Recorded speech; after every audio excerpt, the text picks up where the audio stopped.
Today's main topic is Vijayanagar Empire and subtopic is Vijayanagar Bahmani Kingdoms relations. सो अगर हम emergence की यहाँ पे बात करें दोनों किंगडम्स की तो विजयनगर का एस्टैब्लिशमेंट होता है यहाँ पे 1336 जो कि 1480 की यहाँ पे बात करेंगे और दोनों के किंगडम्स के फॉर्मेशन से साउथ इंडिया का जो पॉलिटिकल यहाँ पे जो डायमेंशन है वो काफ़ी ज़्यादा चेंज हो जाता है और बहमनी किंगडम्स का फॉर्मेशन यहाँ पे जो है वो 11 ईयर्स के बाद दैट इज 1347 एडी में यहाँ पे होता है। दोनों किंगडम्स जो थे, उनमें एक चीज़ कॉमन थी कि वो यहाँ पे रिवॉल्ट की वजह से यहाँ पे बने थे, जो कि तुगलक अंडर में मोहम्मद बिन तुगलक के अगेंस्ट में यहाँ पे हुआ था। एक तरफ जो विजयनगर था वो यहाँ पे इस्लामिक एक्सपेंशन के अगेंस्ट में हिंदूज़ का रेजिस्टेंस था क्योंकि जो इस्लामिक थे वो काफ़ी ज़्यादा ऑप्रेस कर रहे थे यहाँ पे हिंदूज़ को। इन कंट्रास्ट बहमनी किंगडम की अगर हम यहाँ पे बात करेंगे तो यहाँ पे हसन गंगू जो कि अलाउद्दीन बहम शाह फर्स्ट ने यहाँ पे सुल्तान की टायरनी को काउंटर करके यहाँ पे अपने आप को इंडिपेंडेंट बनाया था। अब इनिशियली यहाँ पे जो थे बहमनीज़ को यहाँ पे लोकल रूलर्स सपोर्ट कर रहे थे। इवन जो यहाँ पे विजयनगर के रूलर्स जो अर्ली रूलर्स थे वो भी यहाँ पे सपोर्ट कर रहे थे क्योंकि उनका जो एनिमी था वो कॉमन था। लेटर ऑन यहाँ पे जब दोनों ही एस्टैब्लिश हो गए थे तो काफ़ी ज़्यादा यहाँ पे उनके दोनों के बीच में कॉन्फ्लिक्ट्स इमर्ज हो जाता है। फॉर एग्ज़ाम्पल सबसे पहले रिलीजियस डिफरेंसेस की बात करेंगे कि कॉन्फ्लिक्ट्स इमर्ज क्यों होता है यहाँ पे। तो जो वॉर थी विजयनगर और बहामनी में उनको यहाँ पे रिलीजियस कंसिडर किया जा रहा था। फॉर एग्जांपल यहाँ पे जो मुस्लिम्स वर्सेस हिंदूज, तो जो मुस्लिम्स थे वो यहाँ पे उन्होंने जिहाद कंसिडर कर दिया था और अगेंस्ट दी हिंदू रेसिस्टेंस। तो एक तो ये प्रॉब्लम आ रही थी यहाँ पे। साथ ही साथ अगर हम एक चीज़ देखें कि कोई भी रिलीजियस यहाँ पे जो था उसको इम्पोजिशन नहीं किया गया था अगर कोई पीस सेटलमेंट होता था। दैट मीन्स अगर पीस हो गया यहाँ पे कि दोनों में कोई अगर राजा में ट्रीटी हो गई है अलग अलग टाइम पे, डिफरेंट डिफरेंट जो रूलर्स थे उनके बीच में कभी पीस सेटलमेंट भी होता था तो उस टाइम पे कोई भी ब्रीच नहीं होता था। तो ये एक अच्छी चीज़ देखने को मिलती है। फॉर एग्जाम्पल विजयनगर रूलर्स की बात करें तो देवराया फर्स्ट, देवराया सेकंड, राम राया, इन्होंने इवन जो मुस्लिम हॉर्समैन थे यहाँ पे काफ़ी अच्छे यहाँ पे वो स्किल्ड पर्सन थे, यहाँ पे आर्चर्स थे, तो उनको अलाउ किया कि वो यहाँ पे फ्रीडम ऑफ वर्शिप इवन जो उनके लिए मॉस्क भी बनाए थे यहाँ पे। नेक्स्ट, अब क्या होता है यहाँ पे इकोनॉमिक और स्ट्रेटजिक कॉजेज़ क्या-क्या रीज़न है? तो रियल कॉज़ जो था इन दोनों के बीच में कॉन्फ्लिक्ट में तो रिलिजन तो बहुत ही कम था, लेकिन साथ ही साथ जो इकोनॉमिकल कॉज़ था वो काफ़ी इंपॉर्टेंट था। फॉर एग्जाम्पल जो कृष्णा तुंगभद्रा दोआब है ये और ये बहुत ही ज़्यादा प्रॉस्पेरस एरिया है और हर एक यहाँ पे जो एम्पायर है वो उसको यहाँ पे कंट्रोल करना चाहता था बिकॉज़ ये एक बहुत ही वाइटल एरियाज़ है। अगर आपने इसको कंट्रोल कर दिया तो आपका एग्रीकल्चर और साथ ही साथ जो ट्रेड है वो भी काफ़ी ज़्यादा यहाँ पे इससे कंट्रोल होता था। तो various forts like Raichur and the Mudgal और अलग-अलग प्लेसेस लाइक द बंकापुर ये काफ़ी इंपॉर्टेंट थे, यानी एक की पॉइंट्स थे कोई भी स्ट्रेटेजिकल पोज़ीशन को यहाँ पे होल्ड करने के लिए इस एरिया में। सिमिलर कॉन्फ्लिक्ट्स यहाँ पे ऐसा नहीं था कि इन दोनों पावर्स के बीच में ही इमर्ज हुआ बहामनी और विजयनगर, इससे पहले भी इस एरिया के लिए कॉन्फ्लिक्ट चल रहा था। For example Chalukyas versus Cholas, Yadavas versus Hoysalas, तो ये कॉन्फ्लिक्ट ऑलरेडी यहाँ पे चला आ रहा है काफ़ी लॉन्ग टाइम से। लेगेसी कॉन्फ्लिक्ट की क्या है यहाँ पे, तो बोथ किंगडम जो थे यहाँ पे सेम चीज़ उन्होंने इनहेरिट किया था यहाँ पे कि वो इकोनॉमिक स्ट्रगल कर रहे थे, बहामनी एंड विजयनगर। अब हुआ क्या कि बहामनी रूलर्स को ये लग रहा था कि अगर आपने इस एरिया को यहाँ पे एक्वायर कर दिया तो काफ़ी ज़्यादा आपको वेल्थ मिल जाएगी और विजयनगर अपने एरिया को प्रोटेक्ट करना चाहते थे और अपनी इंडिपेंडेंस को असर्ट करना चाहते थे। साथ ही साथ उनका यहाँ पे जो एक और ऑब्जेक्टिव था कि हिंदू कल्चर को दोबारा से यहाँ पे जो है वो सब्जुगेट नहीं करवाना है, उनको प्रिजर्व करके रखना है यहाँ पे। अब ये जो वॉर था 2 आप में कंटिन्यू रहा और इवन बिगिन ड्यूरिंग द बुक्कर जो यहाँ पे अर्ली रूलर हैं यहाँ पे विजयनगर एम्पायर के। साथ ही साथ ये throughout the Vijayanagara history में ये कंटिन्यू रहा। Even after the Bahmani kingdom जो था वो छोटे-छोटे स्टेट्स में डिवाइडेड हो गया, लेकिन उसके बाद भी ये जो चीज़ें थी वो यहाँ पे कंटिन्यू रही। कॉन्सिक्वेंसेस क्या देखने को मिलता है कि लॉन्ग टाइम तक अगर आप वॉर करोगे तो आपके जो रिसोर्सेज़ हैं, फाइनेंशियल रिसोर्सेज़ वो ड्रेन होना स्टार्ट हो जाएँगे क्योंकि आपको एक लार्ज सम ऑफ मनी जो है वो एक्सपेंडिचर जो है वो डिफेंस पे करना पड़ेगा, यहाँ पे इक्विपमेंट्स में करना पड़ेगा और ये काफ़ी ज़्यादा प्रॉब्लमैटिक है क्योंकि आपके लिए जो बाकी और चीज़ें हैं उनके लिए कम आपके पास पैसे बचेंगे, मीन्स एक्सपेंडिचर जो है वो दूसरी चीज़ों पे आप कम कर पाओगे। साथ ही साथ यहाँ पे जो ओवर द टाइम जो रिलीजियस ओवरट्यूज थी वो काफ़ी ज़्यादा ब्रुटलाइज़्ड हो गई। Earlier it was not so, लेकिन अब काफ़ी ज़्यादा यहाँ पे कॉन्फ्लिक्ट हो गया, सीवियर कॉन्फ्लिक्ट देखने को मिलता है, लेकिन साथ ही साथ जो इकोनॉमिक ग्रीड है वो उसका ड्राइवर है। यानी रिलीजियस तो बाद में यहाँ पे कॉन्सेप्ट आएगा और सबसे पहले जो था वो है इकोनॉमिक ग्रीड और साथ ही साथ यहाँ पे कुछ ट्राइबल इवेंट्स भी होते हैं, लोकलाइज़्ड जो इवेंट्स होते हैं वो भी यहाँ पे इस वॉर में काफ़ी ज़्यादा यहाँ पे उसको इंस्टिगेट करते हैं और यहाँ पे कंटिन्यू रखते हैं। Next topic is Krishnadeva Raya as the ideal ruler of Vijayanagara. तो ज़रा सारे एस्टीमेट्स को ज़रा उनके देखते हैं यहाँ पे और फिर लास्ट में डिसाइड करेंगे कि whether this statement is true और फॉल्स। तो स्टार्ट करते हैं, जैसे ही वो यहाँ पे पावर में आते हैं, उनसे रिलेटेड काफ़ी कंट्रोवर्सीज़ हैं। सबसे पहले जो फॉरेन ट्रैवलर हैं नूनेज़ वो ये बोलते हैं कि जब उनके जो भाई दैट इज़ वीर नरसिम्हा यहाँ पे वो डेथ बेड पे थे, मरने ही वाले थे, तो अपने मिनिस्टर जो हैं उनका दैट इज़ सुलवा तिम्मा, उसको यहाँ पे ऑर्डर करते हैं कि भाई जो तुम हाफ ब्रदर है मेरा कृष्णदेव राय उसको ब्लाइंड कर दो और उसकी आँखें ले आओ, निकाल के ले आओ। तो वो अनफिट हो जाएगा, यहाँ पे थ्रोन में नहीं बैठ सकता और इस तरीके से यहाँ पे जो मेरे यंग बच्चे हैं, यहाँ पे यंग सन है, वो यहाँ पे पावर में आ जाएगा। अब मिनिस्टर साहब जो हैं दैट इज़ सुलवा तिम्मा, वो उनको धोखा दे देते हैं यहाँ पे वीरा नरसिम्हा को विद द गोट आइज़ और यहाँ पे बकरी की आँखें यहाँ पे बता देते हैं कि भाई ऐसा-ऐसा मैंने कर दिया, ठीक है? लेकिन फाइनली कृष्णदेव राय जो सही होते हैं और वो पावर में आते हैं।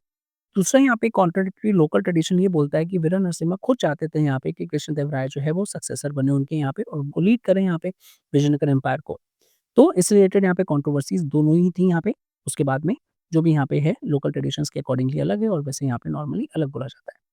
अब इनके जैसे ही ये पावर में आते हैं तो इनका हिस्टोरिकल सिग्निफिकेंस के रिलेटेड यहाँ पे जो है रॉबर्ट स्वेल वो इन्फॉर्मेशन प्रोवाइड करवाते हैं कि कृष्णदेव राय जो पावर में आते हैं वो आते हैं 1509 एडी में।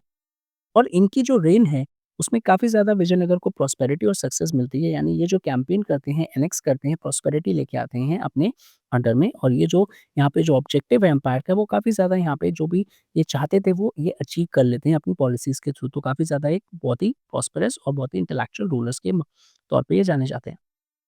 साथ ही साथ इनके अंडर में जो आर्मीज़ थी, वो भी हमेशा जीतती थी, यहाँ पे कभी हारती नहीं थी और यही रीज़न है कि सिटी की प्रॉस्पेरिटी और बढ़ती जा रही थी। अब बात करते हैं यहाँ पे पर्सनैलिटी और लीडरशिप की। तो अलग-अलग यहाँ पे जो क्रॉनिकल जो फॉरेन ट्रैवलर्स हैं वो इनके बारे में काफ़ी इन्फॉर्मेशन प्रोवाइड करवाते हैं। फॉर एग्ज़ाम्पल यूनिस की बात करें जैसे हमने अभी कंट्रोवर्सी पढ़ी थी जब वो विजयनगर एम्पायर के जो रूलर दैट इज़ कृष्णदेव राय जो पावर में आए थे तो उनसे रिलेटेड कंट्रोवर्सी पड़ी थी। तो ये क्या बोलते हैं कि जो मिनिस्टर हैं यहाँ पे दैट इज़ सुलभद्रे वो काफ़ी इंपॉर्टेंट रोल प्ले करते हैं यहाँ पे कृष्णदेव राय को किंग बनाने में। तो वो किंग मेकर का काम करते हैं। नेक्स्ट जो है वो है डोमिंगो पेस। 1520 में वो यहाँ पे इन्फॉर्मेशन प्रोवाइड करवाते हैं फिजिकल कैरेक्टरिस्टिक्स ऑफ द यहाँ पे कृष्णदेव राय के बारे में। तो ये बोलते हैं कि वो मीडियम हाइट के हैं, कॉम्प्लेक्शन फेयर है यहाँ पे ठीक-ठाक है और स्लाइटली ओवरवेट है और स्मॉल पॉक्स के जो निशान हैं उनके फेस पे हैं और ये इवन एनसीईआरटी में इमेज भी मेंशन है जिसमें यहाँ पे ये पूरा का पूरा डिस्क्रिप्शन बताया गया है। काफ़ी ज़्यादा चीयरफुल हैं, मेडी हैं, हॉस्पिटल टू द फॉरेनर्स काफ़ी सपोर्ट करते हैं यहाँ पे और बहुत ही अच्छे रूलर हैं यहाँ पे दैट इज़ न्याय प्रसन्न रूलर हैं यहाँ पे, कोई भी अन्याय नहीं करते हैं और सेल्फ अपने आप को प्रोक्लेम करते हैं कि lord of the 3 seas and the land, ठीक है? तो जो 3 सीज़ हैं यहाँ पे अरेबियन सी हो गई, बे ऑफ बंगाल हो गया और इंडियन ओशन वाला जो एरियाज़ हो गया उसको पूरे के पूरे वो लॉर्ड हैं यहाँ पे अपने आप में सेल्फ प्रोक्लेम करते हैं, तो ये डोमिंगो पेस इन्फॉर्मेशंस प्रोवाइड करवाते हैं यहाँ पे। साथ ही साथ अगर हम रॉबर्ट स्वेल की बात करेंगे तो ये भी कुछ ट्रेट्स बताते हैं कि भाई वो एक एब्सोल्यूट मोनार्क हैं। लेकिन एब्सोल्यूट मोनार्क का मतलब ये नहीं कि उल्टी-सीधी चीज़ों को करेंगे, वो यहाँ पे लॉजिक और रीज़न को यूज़ करके प्रैक्टिकल और लीगल अथॉरिटी को यहाँ पे यूटिलाइज़ करते हैं, तब जाके कोई डिसीज़न लेते हैं। फिज़िकली वो काफ़ी स्ट्रॉन्ग हैं, काफ़ी फिट हैं यहाँ पे और साथ ही साथ यहाँ पे एक्सरसाइज़ भी करते हैं और काफ़ी ज़्यादा अच्छे तलवारबाज़ी में स्वॉर्ड्समैनशिप भी उनके अंडर में है। एक अच्छे राइडर हैं और उनकी जो पर्सनैलिटी बहुत ही अपीलिंग है यहाँ पे और साथ ही साथ कैरिज़मेटिक पर्सनैलिटी सब लोग उनसे रिलेट कर लेते हैं यहाँ पे, ठीक है? और पर्सनली वो कमांड करते हैं बड़ी-बड़ी आर्मीज़ को जिसकी वज़ह से यहाँ पे जो उनकी आर्मीज़ है काफ़ी मोटिवेटेड रहती है और हर वॉर को या बैटल को जीतती है आइदर डिफेंड करने में या फिर दूसरे एरियाज़ को एनेक्स करने में। काफ़ी ब्रेव हैं, एबल हैं, स्टेटमैन लाइक एबिलिटीज़ काफ़ी ज़्यादा हैं और अपनी जेंटलनेस, जनरॉसिटी एंड एडमायरेशन के लिए यहाँ पे जाने जाते हैं, तो ये सारी चीज़ें हैं। लेगेसी की बात करें यहाँ पे grand climax of the Vijayanagara empire तो कृष्णदेव राय का जो यहाँ पे है बोला जाता है कि विजयनगर एम्पायर के लिए सबसे इम्पोर्टेंट है मीन्स जो क्लाइमेक्स में पहुँचा था एम्पायर वो उनके ही अंडर में यहाँ पे पहुँचा था और वो एक justice, military, prowess and leadership qualities को यहाँ पे रखते थे that can only be possible यही रीज़न था कि उनके अंडर में जो एम्पायर था काफ़ी आगे तक यहाँ पे प्रॉस्पेरस हुआ था यहाँ।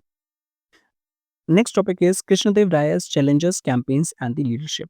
तो ऑलरेडी हमने देख लिया कि कैसे वो आइडियल रूलर हैं और अब चैलेंजेस, कैम्पेन्स और लीडरशिप की यहाँ पे एबिलिटीज़ को एनालाइज़ करते हैं। इनिशियल चैलेंज जब वो यहाँ पे पावर में आते हैं तो जो किंगडम था वो काफ़ी ज़्यादा अनस्टेबल था। तो इसके 2 रीज़न थे, एक तो एक्सटर्नल थ्रेट और दूसरा इंटरनल थ्रेट। इंटरनल थ्रेट क्या था यहाँ पे जो पॉलीगार्ड्स थे उनके अंडर में यहाँ पे तो वो आपस में ही पावर को कंटेस्ट करने लगे थे स्टार्टिंग में मंसूर में, जिसकी वज़ह से काफ़ी ज़्यादा इंटरनल चैलेंजेस यहाँ पे आना स्टार्ट हो गए थे। अपार्ट फ्रॉम दैट जो एक्सटर्नल थ्रेट्स थे यहाँ पे ओडिशा से आ रहे थे गजपतिस जो कि एलिफेंट्स के लिए यहाँ पे जाना जाते हैं, जो कि ईस्टर्न प्रोविंसेस का यहाँ पे पार्ट थे। बहामनीज़ ऑलरेडी हम देख चुके हैं बहामनी किंगडम जो थे, स्पेशली यहाँ पे वो प्रेशर कर रहा था बीजापुर के लिए यहाँ पे बीजापुर गोलकोंडा वाला एरियाज़ की बात करेंगे तो पोर्चुगीज़ का डोमिनेशन स्टार्ट हो गया था यहाँ पे और वो भी इंटरफेरेंस करना स्टार्ट कर लिया था। तो ये एक्सटर्नल थ्रेट थी और बाकी की बाकी कुछ इंटरनल ट्रबल्स थी जिसकी वजह से यहाँ पे काफ़ी चैलेंजेस आ रहे थे। तो जब वो पावर में आए थे यहाँ पे। अब जैसे ही वो यहाँ पे पावर में आते हैं तो काफ़ी टाइम लगता है उनको यहाँ पे स्पेंड ईयर एंड हाफ वो किंगडम्स के अफेयर्स को मैनेज करते हैं यहाँ पे, ठीक है? सबसे पहले तो इंटरनली आपको मैनेज करना है और साथ ही साथ अपनी एम्पायर को डिफेंड करना है, तब जाके आप दूसरे एक्सपीडिशंस को यहाँ पे लीड कर पाओगे। और इसमें जो सलोवा हैं, तिमारासा वो काफ़ी इंपॉर्टेंट रोल प्ले करते हैं यहाँ पे। काफ़ी वो गाइड करते हैं, कैसा क्या चीज़ें करनी चाहिए, कैसा नहीं करनी चाहिए। बहुत ही टैक्टफुली यहाँ पे डिप्लोमैटिकली भी वो चीज़ों को एनालाइज़ करते हैं। अब बात करते हैं मिलिट्री कैम्पेन्स की। तो बहामनी सल्तनत के अगेंस्ट में क्या हुआ था? इनिशियल जो यहाँ पे कॉन्फ्लिक्ट है बहामनी सुल्तान, सो उन्होंने ऑलरेडी हम देख चुके हैं कि जिहाद डिक्लेयर कर दिया था अगेंस्ट द हिंदू एम्परर, ठीक है ना? क्योंकि विजयनगर एम्पायर में यहाँ पे और काफ़ी चीफ्स और नोबल्स उसको सपोर्ट कर रहे थे। कृष्णदेवराय का यहाँ पे क्या रिस्पॉन्स था? कि उन्होंने यहाँ पे मुस्लिम्स को काफ़ी ज़्यादा यहाँ पे रोक दिया था, वो आगे नहीं बढ़ पा रहे थे और साथ ही साथ यहाँ पे डिफीट भी किया था उनको अलग-अलग एरियाज़ में जॉनी एंड द कोविकोंडा, जिसकी वजह से यहाँ पे उनका जो दैट इज़ बहामनीज़ के जो लीडर थे, उनकी भी डेथ हो गई थी, यूसुफ आदिल शाह ऑफ द बीजापुर। तो ये भी काफ़ी ज़्यादा यहाँ पे अचीवमेंट है उनके लिए। अगेन उन्होंने कौन-कौन से कॉन्क्वेस्ट किए तो रायचूर को कैप्चर कर लिया था, गुलबर्ग को कैप्चर कर लिया था और बिदार को कैप्चर कर लिया था, जो इम्पोर्टेंट बहामनीज़ के अंडर की यहाँ पे पार्ट की बात कर रहे हैं हम यहाँ पे। साथ ही साथ जो यहाँ पे रिस्टोर कर दिया था Sultan Mahmud Shah to the power, earning the title Yavaraj Sthapanacharya, that is restorer of the Yavana kingdoms, जो यहाँ पे लॉस्ट किंगडम था एक तरीके से यहाँ पे, तो उसको भी रिस्टोर किया था। स्ट्रैटेजी क्या यूज़ की थी यहाँ पे कि बहामनी यहाँ पे मोनार्क को यूज़ किया था to weaken the Muslim unity in the Deccan, कि उसको ही अपने अंडर में यहाँ पे कर लिया था, अलायंस बना लिया था, जिसकी वजह से यहाँ पे जो यूनिटी थी वो काफ़ी ज़्यादा ब्रेक हो गई थी और यहाँ पे डिवाइड एंड रूल का यहाँ पे पॉलिसी करके उसको यहाँ पे एस्टैब्लिशमेंट करने की बात चल रही थी। नेक्स्ट यहाँ पे रेबल्स साउथ की बात करेंगे तो यादवाश जो थे यहाँ पे सर वो कांची वाले, उनको भी सब्जुगेट किया था। गंगा राजा ऑफ द उमातुर, उनको भी यहाँ पे किया था capture, Penukonda, Ummatur, Shivasundaram. Ganga Raja fled and drown into the Kaveri river, तो यहाँ पे ये भी बोला जाता है कि भाई वो भाग गए थे और यहाँ पे ड्राउन हो गए थे कावेरी रिवर में। साथ ही साथ यहाँ पे जो कॉन्कर टेरिटरीज़ थी यहाँ पे वो उनका प्रोविंस का पार्ट बनती है श्रीरंगपट्टनम, और उन्होंने अपनी कैपिटल को डिक्लेयर किया था, साथ ही साथ अंडर सुलभा गोविंद राजा। तो ये कुछ फैक्चुअल इन्फॉर्मेशन है, एक बार आप देख लीजिएगा।